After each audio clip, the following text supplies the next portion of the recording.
কিছু কিছু মানুষ আছে ফেসবুকে, সকালটি হলো ঘুম থেকে উঠে বাপের হোটেলে খায়, মনে হয় কোনো কাজকর্ম করে না। তার ঘুম থেকে উঠে ফার্স্ট কাজ হচ্ছে কোনো ভালো যারা ভিডিও করে তাদের পোস্টে চলে যাওয়া, গিয়ে তাদেরকে কড়াটা গালাগালি দেওয়া। তার ঘুম থেকে উঠে ফার্স্ট কাজ, কারণ সে নিজে কাজ করে না। যে যে যারা নিজে কাজ করবে না, তার সকাল হলেই চিন্তা সে চাকরি করুক বা ব্যবসা করে তার দুটো টাকা কী করে ঘরে আসে সেই চিন্তায় ব্যস্ত থাকে। বিশেষ করে ছেলেরা, তার হাতে অত সময় থাকে না, ঘুম থেকে উঠে কাজের চিন্তা থাকে। আর যারা বাপের হোটেলে খায়, দিনরাত বাবা মাকে মুখ ঝাঁঝুনি দেয়, তর্ক করে বাবা মার সঙ্গে, বাবা মাকে ভালোবাসে না, অশ্রদ্ধা করে, তাদের কাজ হচ্ছে এই বাবার হোটেলে খেলো, এবার অফুরন্ত সময় সব পোস্টে গিয়ে ঘুরে ঘুরে বেড়ায়।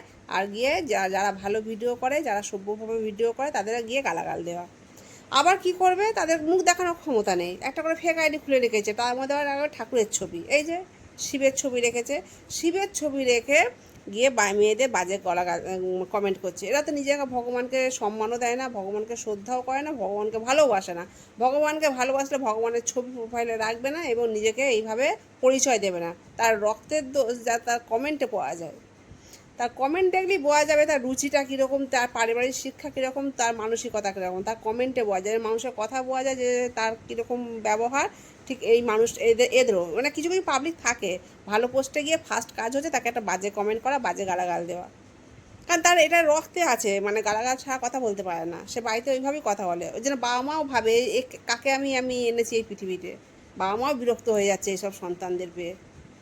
মানে আপনাদের লজ্জা লাগে না এরকম করে ভগবানের ছবি লাগিয়ে এরকম করে ওর পোস্টে গিয়ে গালিগালাজ করার? লজ্জা লাগে না? একটুও লজ্জা নেই আপনাদের? ক্ষমতা থাকলে নিজের প্রোফাইল খুলুন না, নিজের মুখটা দেখে গালাগাল দিন না, আমাদেরও সুবিধা হয়, আপনাদের মুখগুলো সবার সামনে নিয়ে আসি। ক্ষমতা নেই আপনারা তো সেই নর্দমা, পায়খানার ট্যাঙ্কের কিট, পোকা পোকা তো আনতে পারেন না সবার সামনে, ওই জন্য লুকিয়ে লুকিয়ে বেড়ান না, ভগবানের ছবি দিয়ে একে গালাগাল দেন। আর আপনার ভালো ভালো কমেন্ট কোথায় করেন জানেন? ভালো কমেন্ট ওইখানে গিয়ে করেন যেখানে মানুষ, যেসব মহিলারা চারিদিক দেখিয়ে টেকিয়ে ভিডিও করে, অসভ্য ভিডিও করে মহিলাগুলো, তাদেরকে গিয়ে সুন্দর সুন্দর কমেন্ট করে আসেন, কি ভালো, তোমার ভিডিওটা খুব ভালো লাগলো, তুমি খুব সুন্দর অসাধারণ নাচ করলে, তোমার আমি অনেক কিছু, আর কিছু বললাম না, আমাদেরও উচিতে বাদে কথা বলতে। মানে রামচন্দ্র থাকলে না তো গালে ঠাস ঠাস করে দুটো চট দিত, তারপর ধনুকের মাথায় লাগিয়ে একদম লঙ্কায় পাঠিয়ে দিত। বলতো, অসভ্য জানোয়ার ছেলে, আমার নাম নিয়ে মেয়েদের গিয়ে গালিগালাজ করিস, আমার নামটা কেন নিচ্ছিস?